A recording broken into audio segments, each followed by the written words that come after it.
We all need help from time to time, but if you're one of the many people that deal with mobility issues, you may need more help than others. Today, we're going to show you how much help I needed to make an international flight and to take the first flight that I've been on in 10 years.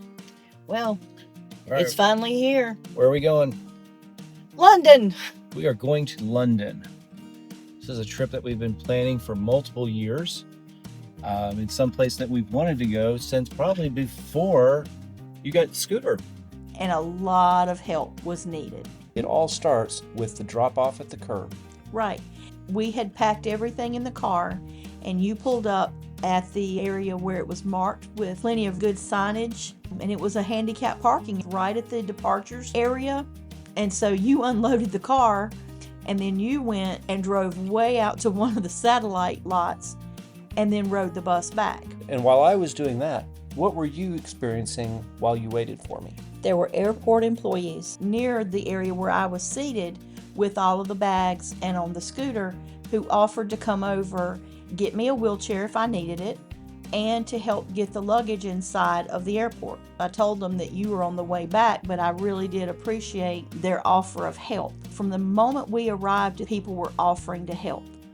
And while it may not be true of every airport, at least some airports have dedicated check-in areas for people with mobility issues. And we were able to take advantage of that opportunity and do our check-in right there with airline employees who were happy to assist us. And actually, we were able to experience that both at our departure airport and at the airport where we were leaving from to come back home.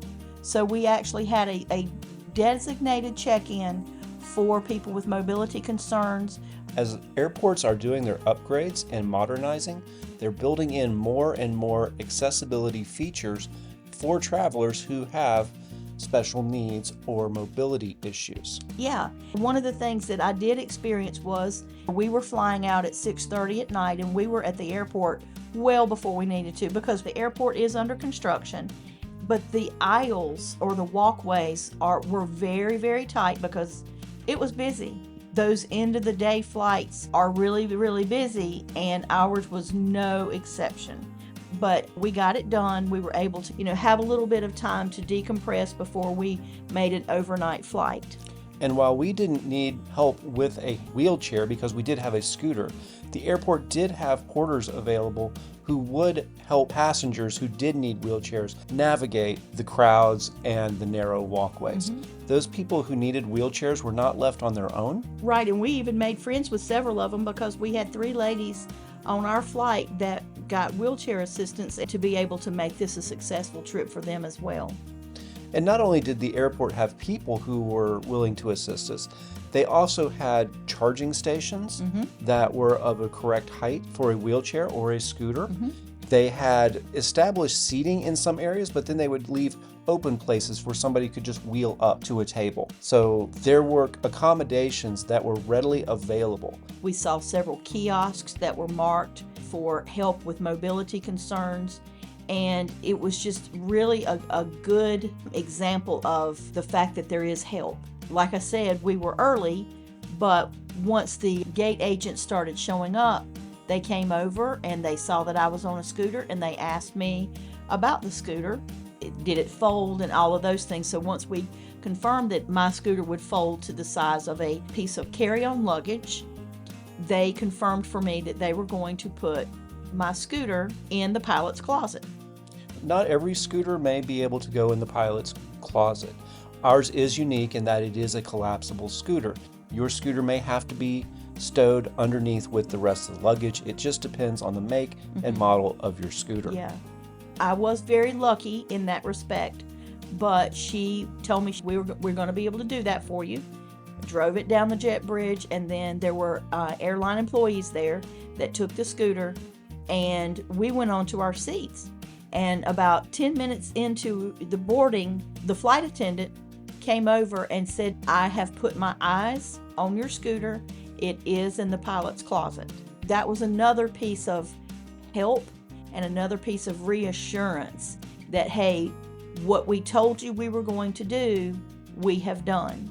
Beyond just the people who were helping us and the physical spaces that were set up for accessibility. The airport also had some programs to help people out as well. They had a therapy dog that roamed the airport with a handler, of course. That we got to meet and pet. And he was very friendly, and people were encouraged to pet him. So this was an anti-anxiety offering. And then also they have the sunflower program. So the sunflower program is basically, it is a way to signal to people that you have some sort of medical need. Now, it could be something on the neurodivergent side, or it could be an invisible illness. It is actually being advertised on the TV screens throughout the airport about the sunflower program. And I think that that is such a great way to tell people about the help that is available. And, you know, it gives you a QR code that you can scan to get more information. It gives you a website on where to go to sign up to get this program started for yourself or someone else that you may be traveling with. So, you know, like I said, there was help everywhere.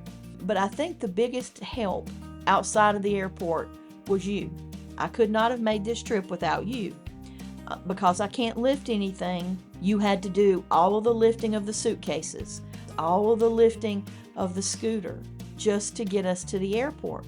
And not only that, but you arranged all of the flights, better seating accommodations to help with your height and my back issues. So all of those things that you did to help just made it possible for me to travel and for us to be able to go and take this once-in-a-lifetime trip. I couldn't have done it without you. As we started the video out saying, from time to time, all of us need a little help. And all of us, when we travel, need a little help. Some of us may need a little more, but the thing is that you shouldn't let needing help prevent you from venturing out. Because in the end, with a little help, everyone can venture. Yeah, there's a lot of help if you need to travel by air, so go venture. Europe didn't start when we landed. It started here at the airport. Bye.